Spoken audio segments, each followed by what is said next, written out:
ನಮಸ್ತೆ. ಬುಧವಾರ ಅಕ್ಷಯ ತೃತೀಯ ಇದೆ ಅಲ್ವಾ? ಅದಕ್ಕೆ ಬೇಕಾಗಿರುವಂತ ಕೆಲವು ಸಾಮಗ್ರಿಗಳನ್ನ ತರಬೇಕಿತ್ತು. ಸೊ ಅದಕ್ಕೆ ಹೋಗ್ತಿದ್ದೀನಿ.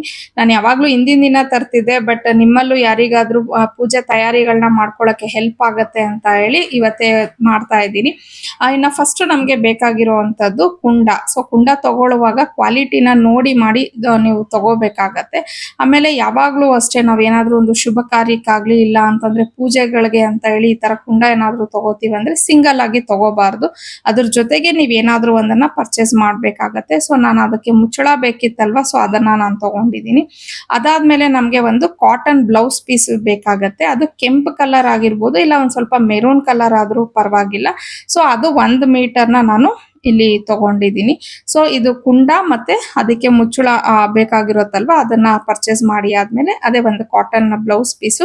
ಆಮೇಲೆ ಇದಕ್ಕೆ ಒಂದು ಕಾಯಿನ್ ಬೇಕಾಗತ್ತೆ. ಸೊ ನಿಮ್ಮಲ್ಲಿ ಏನಾದ್ರೂ ಸಿಲ್ವರ್ ಕಾಯಿನ್ ಇದ್ರೆ ಮನೇಲಿ ಅದನ್ನ ಯೂಸ್ ಮಾಡ್ಕೊಳ್ಳಿ. ಇಲ್ಲ ಅಂತಂದ್ರೆ ಗಂದಿಗೆ ಅಂಗಡಿಗೆ ಹೋಗ್ಬಿಟ್ಟು ಪಂಚಲೋಹದ್ದು ಒಂದು ಕಾಯಿನ್ ಕೊಡಿ ಅಂತಂದ್ರೆ ಅವರು ಕೊಡ್ತಾರೆ, ಅದನ್ನ ಬಳಸ್ಕೋಬಹುದು.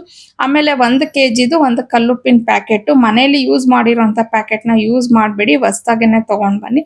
ಮತ್ತೆ ಕುಂಡದೊಳಗಡೆ ಪೂಜೆ ಮಾಡುವಾಗ ಇಡೋದಕ್ಕೆ ಸ್ವಲ್ಪ ಮಟ್ಟಿಗೆ ಅಮೌಂಟ್ ಬೇಕಾಗುತ್ತೆ. ಅದು ಎಷ್ಟು ಸಾಧ್ಯವಾಗುತ್ತೋ ಅಷ್ಟು ನಾವು ಇಡಬಹುದು. ಸೊ ಈ ಅಮೌಂಟ್ನೆಲ್ಲ ನಾವು ಪೂಜೆ ಮಾಡಾದ್ಮೇಲೆ ತೆಗೆದು ಬಿಡ್ಬೋದು. ಬಟ್ 11 ರೂಪಾಯಿ ಮಾತ್ರ ನಾವು ಕುಂಡದೊಳೇನೆ 1 ವರ್ಷನೂ ಇಡಬೇಕಾಗತ್ತೆ. ಸೊ ಇದೆಲ್ಲ ಆದ್ಮೇಲೆ ಫಸ್ಟ್ ಕುಂಡನ ನೀಟಾಗಿ ತೊಳೆದ್ ಬಿಡಿ.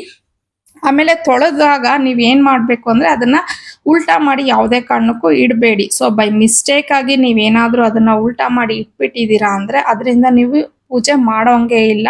ಸೊ ಅದನ್ನ ಸ್ವಲ್ಪ ನೀವು ಕೇರ್ಫುಲ್ ಆಗಿ ನೋಡ್ಕೊಬೇಕಾಗತ್ತೆ. ಇನ್ನ ಈ ತಯಾರಿಗಳನ್ನೆಲ್ಲ ಮಾಡಿಟ್ಕೊಳ್ಳಿ. ಪೂಜೆ ಯಾವ ರೀತಿ ಮಾಡ್ಬೇಕು ಅನ್ನೋದನ್ನು ನಾನು ಬ್ಲಾಗ್ ಅಲ್ಲಿ ಶೇರ್ ಮಾಡ್ತೀನಿ.